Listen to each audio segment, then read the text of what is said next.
BodyBags, where horror lies. Hey, what's going on, everybody? Welcome back to BodyBags. It's week 183, and I'm your Sunday host, Steve Bourgie86 here again. Yes, guys, as you all know, the theme week of this week is found footage. Now, a little history with me and found footage. I'm not really the hugest fan of it. It's kind of like an overdone, saturated style, even though it kind of wasn't a lot of found footage that came out in a few years previous. But I think it's the trend of it. It's been dying down a little bit. But there is a few ones that do come out here and there. But I do like some found footage films. Like I'll name a few of the top of the head that I actually do enjoy of the ones that I do like. In my history of viewing found footage, of course, Blair Witch Project, which of course is the one that started like this whole giant subgenre. It's a film that has grown with me, but I do recognize it as like a great, powerful film of the way it is. And I also enjoy like Cloverfield. The Tunnel's another one that I really enjoy. Lake Mongo. I like a lot of the styles of like a fake like mockumentary like found footage style. I like things like that type. Plus I like the wreck films. Those are other ones that I really enjoy watching all the time. But actually this one came out, I believe this came out either last year or the year before. It kind of melds together. I think it was last year this came out on physical media. And this is a film that I knew went around the circles of people like reviewing it and checking it out, in my circles anyways, and I was very curious on it for the longest time, so I decided to review it for you guys all today, and that is Hangman. Yes. This film stars Jeremy Sisto, of course. If actor I grew up watching, I know numerous things he was in. For us horror fans, he probably most recognizable in like the first Wrong Turn film.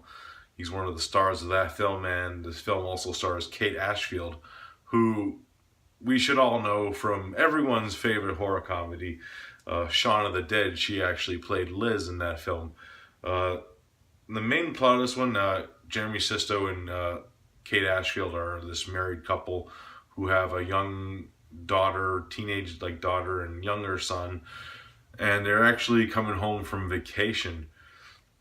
Unbeknownst, actually, when they get home, they find out somebody actually broke into their home without entering it, and they end up trying to find out what's going on with it. Now, the way I'm describing this film is, if you can think about it, is like, why does this not sound like a found footage film? Well, I'll get into that aspect of it. Pretty much what, I can't actually remember their names in the film off the top of my head, but Jeremy Sisto and Kate Ashfield's characters come to find out is the person that broke into their house actually never left, and he's been admiring their family for the longest time, and he ends up breaking into the attic and placing these cameras throughout their house and filming their everyday life.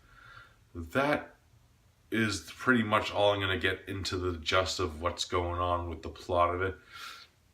Now, the way I just described it is, this is like a reverse like found footage film in a way, because most of the found footage films that we are used to seeing and have seen have it's from the victim's POV. This is pretty much like the opposite, because we are still following like the victims of what's going on and what the film progresses, but it's all from like the aspects of the killer, which I thought was a neat trick and kind of different way. I think it's been done before, to be honest, in a few other films. Things I can't think of off the top of my head right now, but I think I did see this kind of angle beforehand with the found footage. But it's still like a little fresh and exciting to see like a different aspect of found footage in a way that a lot of people ain't used to, because a lot of people might not be used to this type of found footage film, because you are following like the aspects that this guy is actually watching them right now as they're doing their everyday activities, and there's a lot of like fucked up things that happen in the film, and a lot of fucked up imagery that I was like, holy shit, while watching it, and I was like, whoa. Great performances. I really did like the aspect of Jeremy Sisko and Kate Ashfield's married couple in this show. Really good tension between their characters, and I like their two kids, who, fun fact, they're actually really brother and sister in real life. Max is played by Ty Skippins, of course, from like Insidious and Jurassic World. And his older sister, Ryan Skippins, actually plays his sister in the film. So they have like that brother-sister bond, like real brother and sister, because they are real brother and sister. So that was cool that they did that for that type of role.